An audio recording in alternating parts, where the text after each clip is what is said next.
At my grandson's birthday lunch, my daughter-in-law toasted me. To the old lady who's going to a nursing home as soon as we get the inheritance.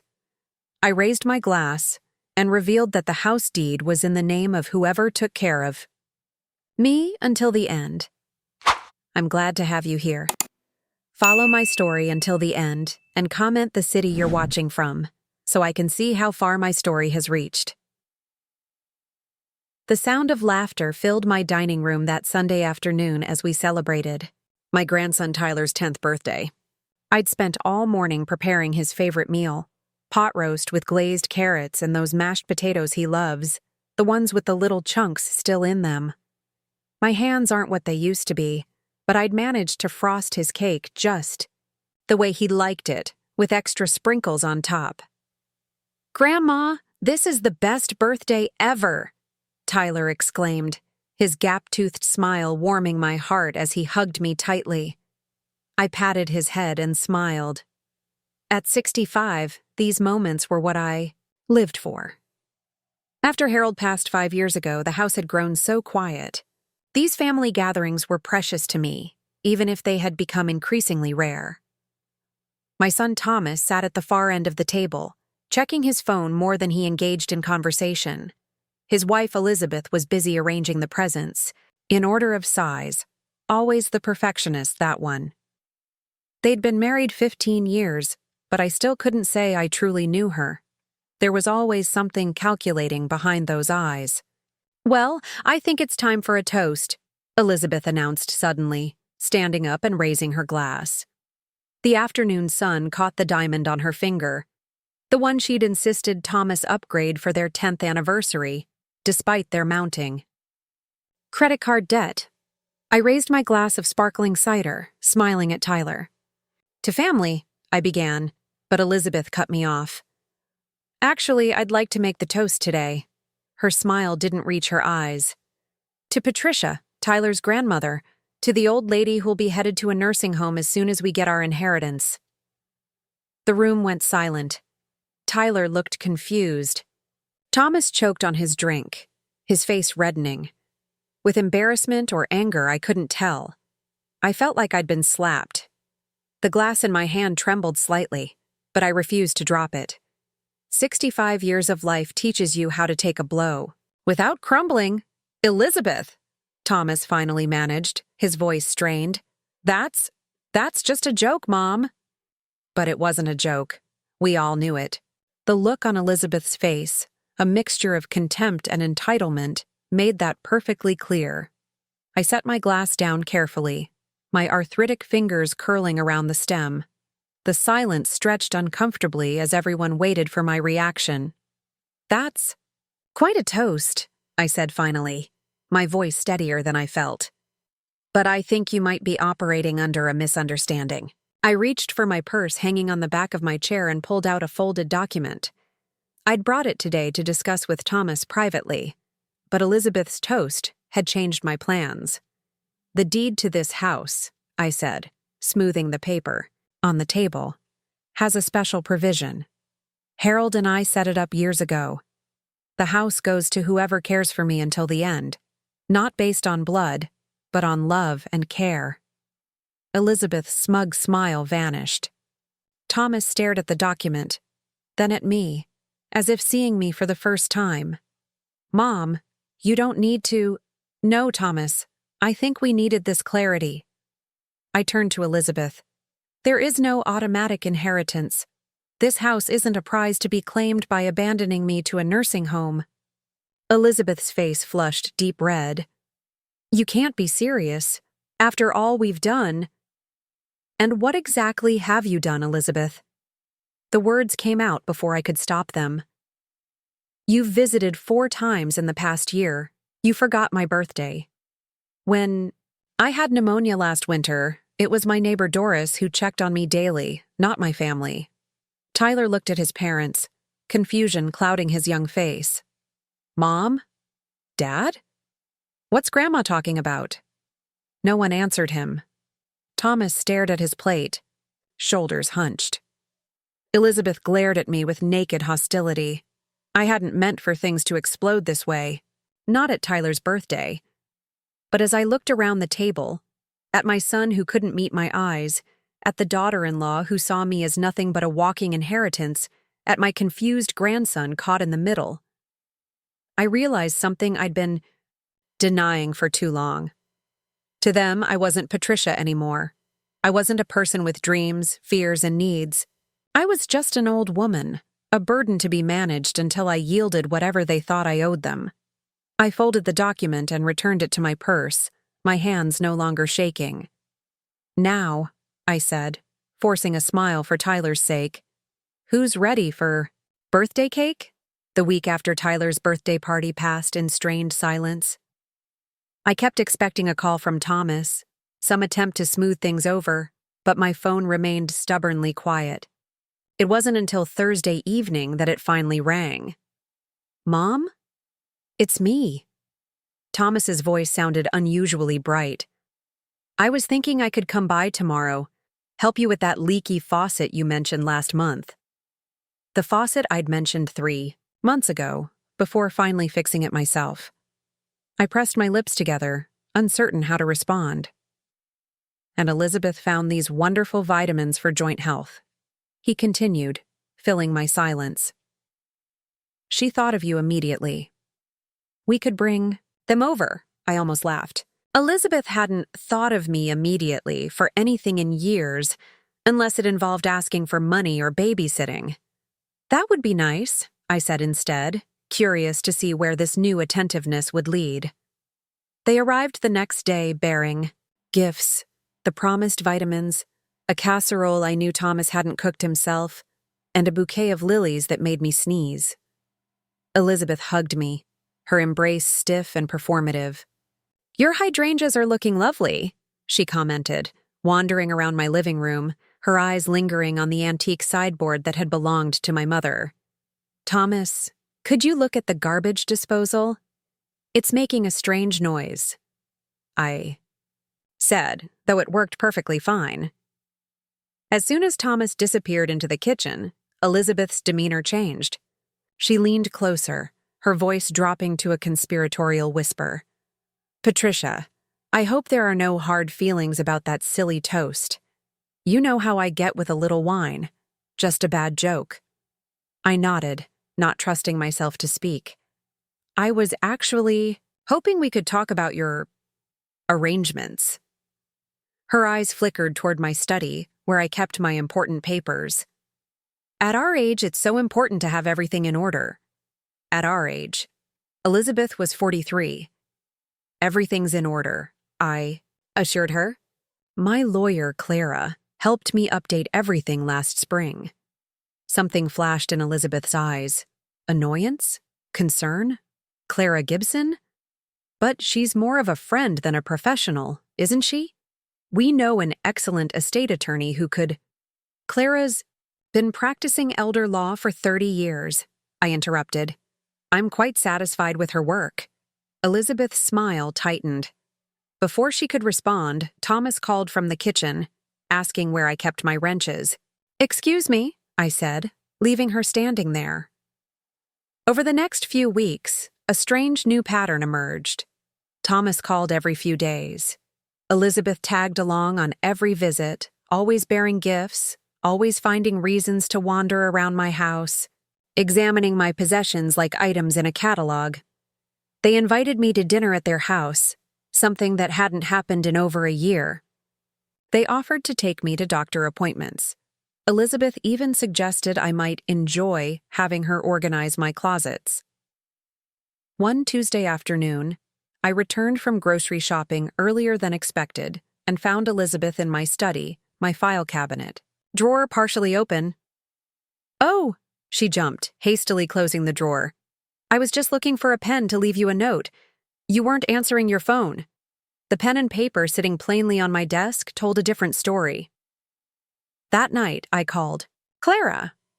"They're up to something," I said, after recounting the day's events. "Ever since I mentioned that provision in the deed, they've been different." Clara sighed. "Unfortunately, I've seen this before. Your revelation about the house made them realize they can't take your assets for granted. Now they're trying to position themselves as your caregivers. But it's so transparent, I protested. Elizabeth can barely hide her contempt for me. People can be surprisingly two-faced when inheritance is involved, Clara replied. But this might actually be useful. Useful? How? It shows you who they really are and what they really want. Her voice softened. Patricia, maybe it's time to see who truly cares about you, not what you can give them. After we hung up, I sat on my porch swing, watching the neighborhood settle into evening.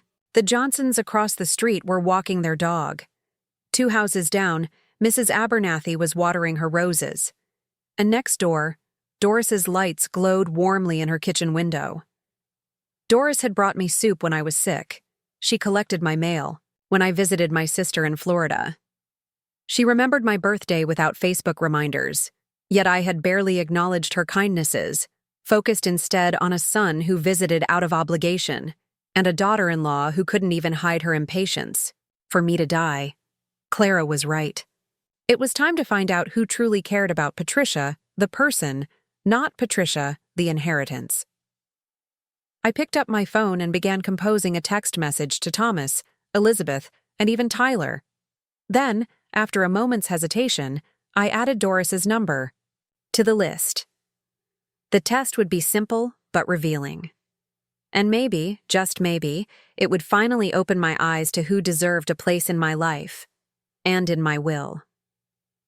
The following Saturday, I put my plan into action. I waited until late afternoon when I knew Thomas and Elizabeth would be home from Tyler's soccer practice. I pushed the coffee table in my living room aside, carefully lowered myself to the floor, and took a deep breath. Help. I called out, loud enough for someone passing by to hear. I've fallen. Then I dialed Thomas's number. When it went to voicemail, I left a trembling message. Thomas, I fell. I can't get up. Please come quickly. I called Elizabeth next, then Even. Tried Tyler's new phone, a gift from his parents to stay connected, though he rarely answered my calls. Each time I left the same urgent message. Finally, I called Doris. Patricia, is everything all right? Her voice was immediately concerned. I've fallen, Doris. I can't seem to get up. I made my voice sound weak, hating the deception but needing to know the truth. I'm coming right over. Don't try to move if it hurts. I heard her keys jangling through the phone before she hung up. Less than 2 minutes later, my doorbell rang repeatedly. Patricia, it's Doris. The door's locked. Key, under the blue pot, I called out weakly. Seconds later, Doris burst through the door, still wearing her gardening gloves, dirt smudged on her cheek. Her eyes widened when she saw me on the floor. Oh my goodness, what happened? She knelt beside me, her hands hovering uncertainly. Where does it hurt? Should I call an ambulance? The genuine concern in her eyes made my throat tighten. No calculation there, no assessment of what caring for me might yield her someday. Doris, I need to tell you something, I said, sitting up. I'm not actually hurt. Her eyebrows shot up in confusion. I was testing something. I explained my experiment, watching her expression shift from concern to understanding. You called your family first, didn't you? She asked quietly. I nodded, embarrassed now by my scheme. I'm sorry for lying to you. Doris sat back on her heels, removing her gardening gloves. Don't be. I understand why you did it. It's just, ever since Tyler's birthday party, they've been acting different. Suddenly they care about my health, my house, my papers. I shook my head. But not about me. I've been watching, Doris admitted. Their cars in your driveway. All those gift bags. Elizabeth even asked me if I knew anything about your will. She what? I was stunned. Last week when I was getting my mail, said she was concerned about unscrupulous people taking advantage of you. Doris's mouth tightened. I told her you were sharper than both of us put together. I laughed for what felt like the first time in weeks. Doris helped me up from the floor, and I invited her to stay for tea. We sat at my kitchen table, the late afternoon sun warming the room as we talked. Really talked, like two people genuinely interested in each other's lives. I learned that Doris had been a librarian before retiring, that she'd lost her partner Jean 3 years ago, that she made intricate quilts donated to children's hospitals. She showed me pictures on her phone of her latest creation, a colorful hodgepodge of fabrics that somehow came together beautifully. Like life, she said, smiling at the photo, bits and pieces that don't seem to match, but somehow they make something worth looking at. As she spoke, my phone remained silent. No missed calls, no worried texts, no son rushing to his mother's aid. You know, Doris said gently, family isn't always who we're born to or who we give birth to. Sometimes family is who shows up when you call. Her words struck me like a physical blow. For years, I'd made excuses for Thomas's absences, for Elizabeth's thinly veiled contempt. I'd told myself that blood was thicker than water, that family was family. But sitting across from Doris, this woman who'd dropped everything to help me, who asked for nothing in return, I wondered if I'd been wrong all along. My phone finally chimed at 7:43 p.m., over 3 hours after my calls. Mom, just saw your message. Everything okay? No urgency, no concern. Just a perfunctory check-in that had taken him hours to make. I looked at Doris, who was telling me about a book club she thought I might enjoy, her eyes bright with genuine warmth. Then I looked back at my phone, at the son who couldn't be bothered, to return an emergency call from his mother. You're right, I said to Doris, setting my phone aside without responding to Thomas. Family is who shows up, and for the first time in years, I felt the weight of obligation lifting from my shoulders. I didn't owe loyalty to people who saw me as nothing but a future inheritance. I didn't have to keep trying to earn love from those unwilling to give it freely. As Doris and I clinked our teacups in a silent toast, I made a decision. It was time to rebuild my definition of family, and time to rewrite my will. Monday morning arrived with a pounding at my front door. I was in the kitchen, enjoying my second cup of coffee and the crossword puzzle when the knocking began. Insistent, impatient. Mom, open up! Thomas's voice carried through the house. I took my time walking to the door, steeling myself for what was coming. When I opened it, Thomas pushed past me, Elizabeth close behind him. Why didn't you answer my text? Thomas demanded. I was worried sick. A lie. If he'd been worried, he would have come yesterday, not nearly 24 hours later. I was busy, I said simply, closing the door behind them. Elizabeth's eyes darted around my living room, noting the teacup still on the coffee table from Doris's return visit last evening. You had company? Her voice was sharp with suspicion. Doris came over. I moved back to my kitchen table, letting them follow. She checks on me regularly. Thomas shifted uncomfortably. Look, Mom, about your message. I fell, I interrupted. Couldn't get up. Called for help. We were at Tyler's game, Elizabeth said quickly. You know how important those are to him. Doris was gardening, I replied. She was here within 2 minutes. Thomas had the grace to look embarrassed. Mom, that's not fair. We live 15 minutes away. You responded 3 hours later, Thomas. Not even a phone call, just a text. Elizabeth's face tightened. We've been under a lot of stress lately. If you'd bothered to ask about our lives instead of just expecting us to drop everything. What kind of stress? I asked. The question seemed to catch her off guard. She glanced at Thomas, who suddenly became very interested in the pattern on my tablecloth. Financial pressures, Elizabeth finally said. The economy, you know. Our investments haven't performed as expected. Thomas cleared his throat. We might have to sell the lake house. The lake house they'd purchased 2 years ago, against my advice. The lake house that had stretched their finances to the breaking. point, but that Elizabeth had insisted they needed to keep up appearances.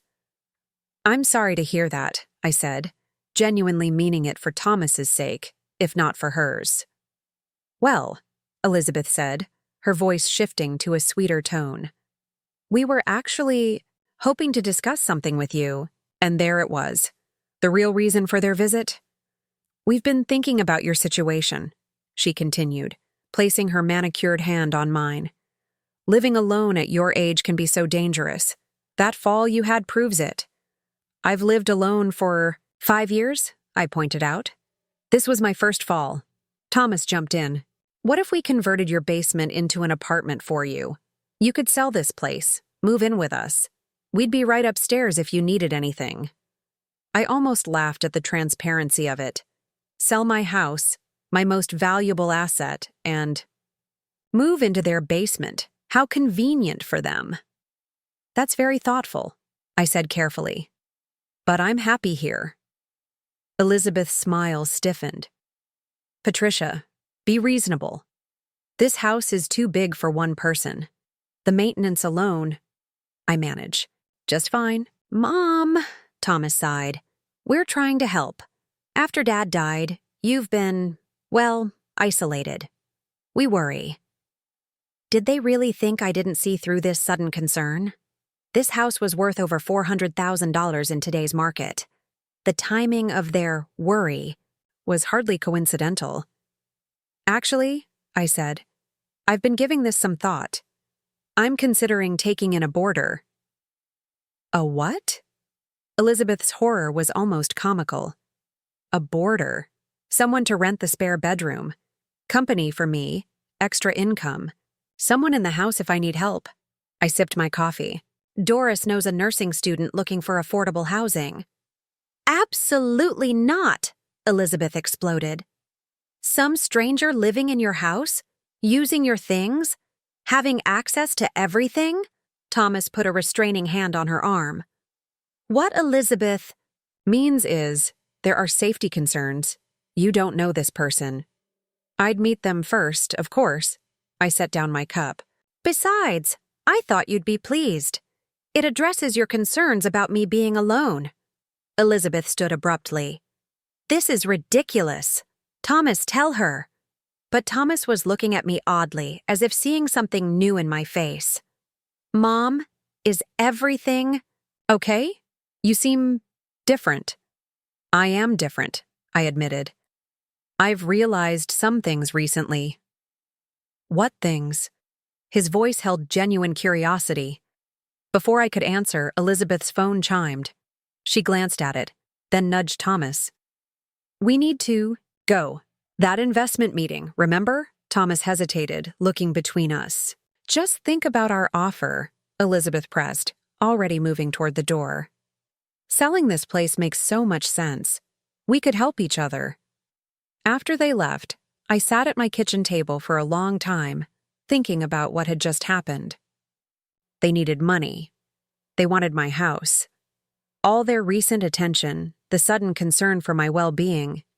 It wasn't about me at all. I pulled out the folder of financial documents I'd gathered over the weekend. Bank statements, property records, investment accounts.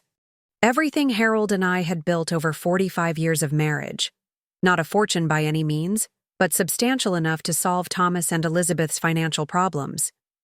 The question was, did they deserve it?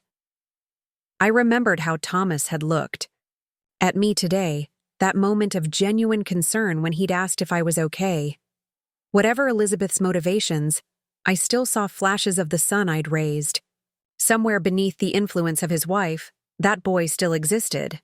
And then there was Tyler. Innocent in all this adult manipulation, yet potentially affected by whatever decisions I made. I closed the folder and reached for my phone. It was time to call Clara again. I needed to restructure more than just my will. I needed to rebuild my entire concept of family. "You're sure about this?" Clara asked, looking up from the documents spread across her desk. "It's a significant change." I nodded, feeling more certain than I had in years. "I'm sure." It had been 3 weeks since my fall, 3 weeks of careful reflection and planning. 3 weeks of Thomas and Elizabeth making increasingly desperate attempts to convince me to sell my house and move in with them. Well then, Clara gathered the papers into a neat stack. I'll have these ready for your signature by Friday. And Patricia, she added, her voice softening, I'm proud of you. I felt a flush of warmth at her words. How long had it been since anyone had expressed pride in me? Not as a mother or grandmother or widow, but as a person making difficult but necessary choices? When I left Clara's office, I didn't drive straight home.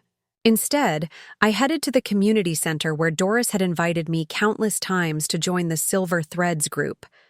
I'd always declined, telling myself I was too busy or too tired. In reality, I'd been waiting for Thomas and Tyler to fill my days, visits that rarely materialized.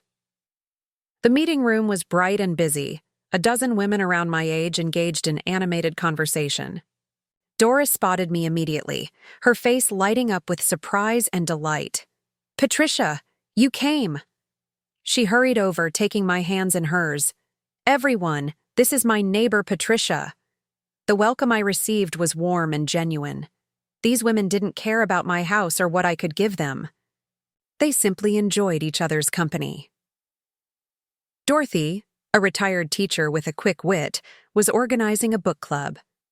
Mabel, whose arthritis-gnarled hands didn't stop her from creating beautiful watercolors, was planning an art show at the local library. Helen and June, sisters in their 70s, were coordinating volunteer shifts at the children's hospital. We could use another reader for story hour, Helen mentioned. The children love new voices. I found myself volunteering before I even realized it. I'd love to. I used to read to my kindergarten classes years ago. You were a teacher?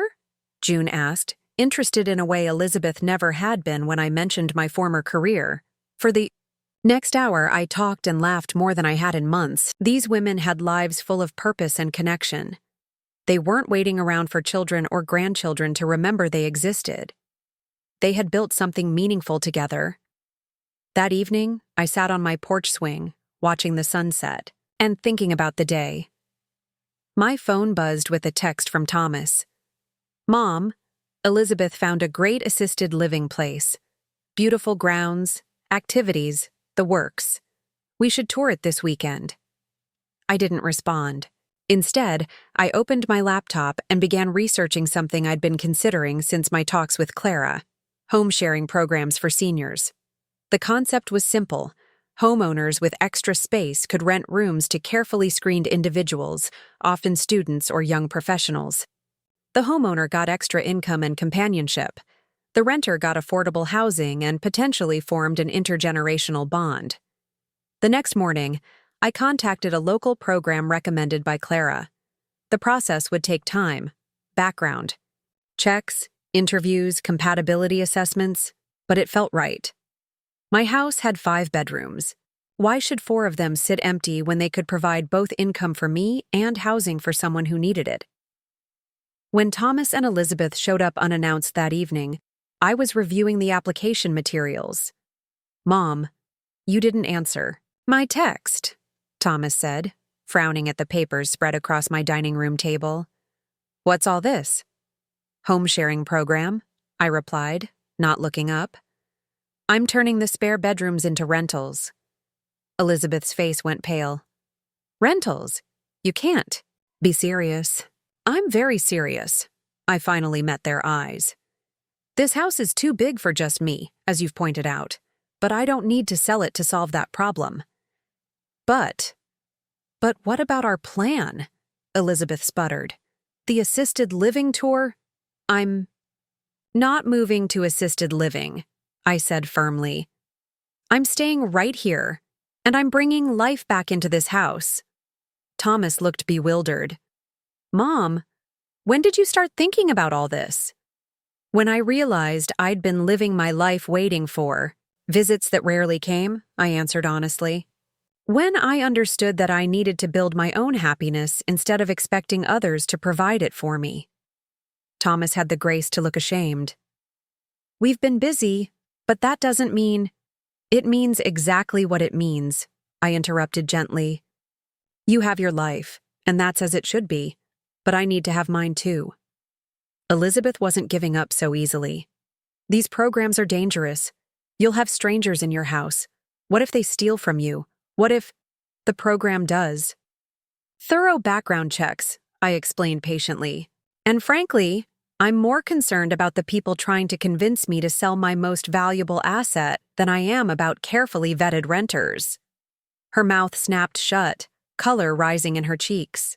Thomas, I continued, turning to my son, I know things are difficult financially right now. I'm happy to discuss how I might help. With an actual loan, properly documented, not by selling my home and security. He stared at me, recognition slowly dawning in his eyes. This wasn't the compliant, eager-to-please mother he was accustomed to. This was a woman taking charge of her own life. Mom, he finally said, his voice quiet. You've changed. I smiled, feeling the truth of his words in my bones. Yes, I have. 1 year later, I celebrated my 66th birthday in a house full of life and laughter. The dining room table that had witnessed that cruel toast at Tyler's birthday was now surrounded by my chosen family. Doris sat at my right, her gift, a handmade quilt with patterns representing our year of friendship, already draped across my shoulders despite the June warmth. To my left was Amara, the nursing student who had become my first tenant, and now something closer to a granddaughter. She had decorated the entire house with streamers and balloons, insisting that 66 deserved proper celebration.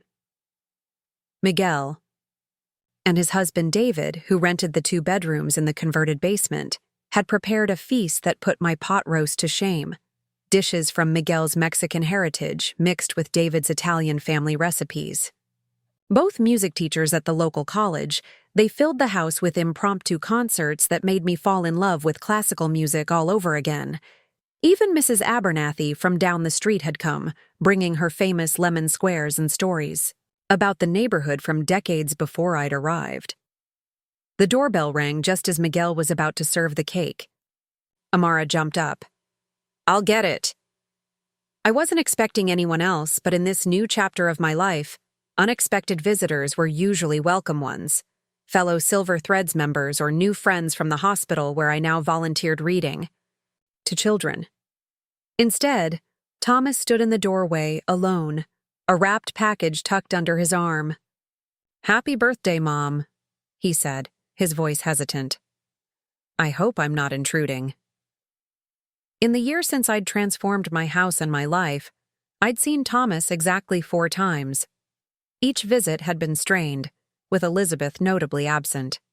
According to the neighborhood grapevine, they had sold their lake house and were living more modestly now. I heard whispers of marriage counseling, of financial advisors, of Elizabeth's displeasure at their reduced circumstances. You're not intruding, I assured him, stepping aside to let him in. We're just about to have cake. There's plenty for everyone. He paused in the foyer, taking in the house he'd grown up in, now vibrant with new paint colors, rearranged furniture, and photographs of people he didn't know alongside the familiar family portraits. You've done a lot with the place, he commented, following me to the dining room. Life is too short for beige walls, I replied, quoting Doris's design philosophy. When we entered the dining room, the conversation dimmed slightly. My housemates and friends had heard about Thomas, about Elizabeth's cruel toast, about their transparent attempts to get me to sell my home. Everyone, I said, this is my son, Thomas. To their credit, they welcomed him warmly, pulling up another chair, setting an extra place at the table. Thomas seemed overwhelmed by the easy camaraderie, the genuine affection that flowed around the table.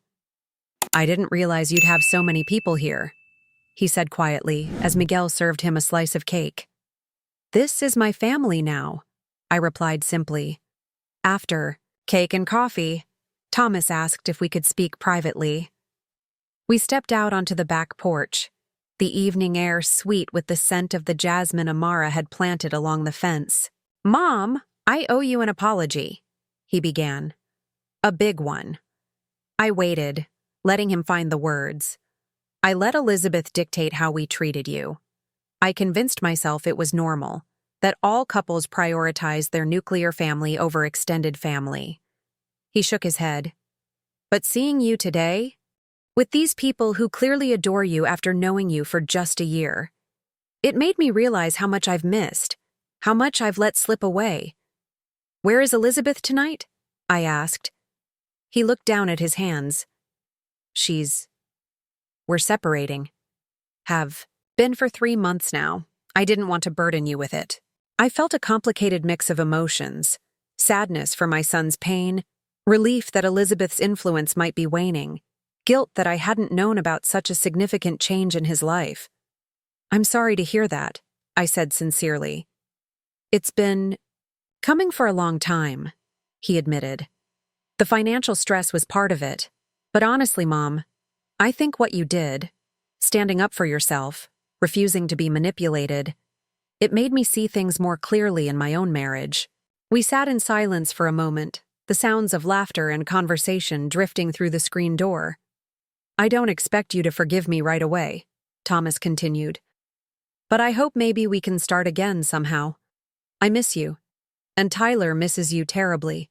"I miss him too," I said, feeling the truth of it deep in my heart. Despite everything, Tyler had always been an innocent in the adult machinations. "Would you consider letting him visit sometimes? Maybe stay over occasionally?" Thomas asked. "I know you have a full house now, but—" "Of course he can visit," I interrupted. "He's always welcome here. And so are you, Thomas, but on different terms than before." He nodded, understanding.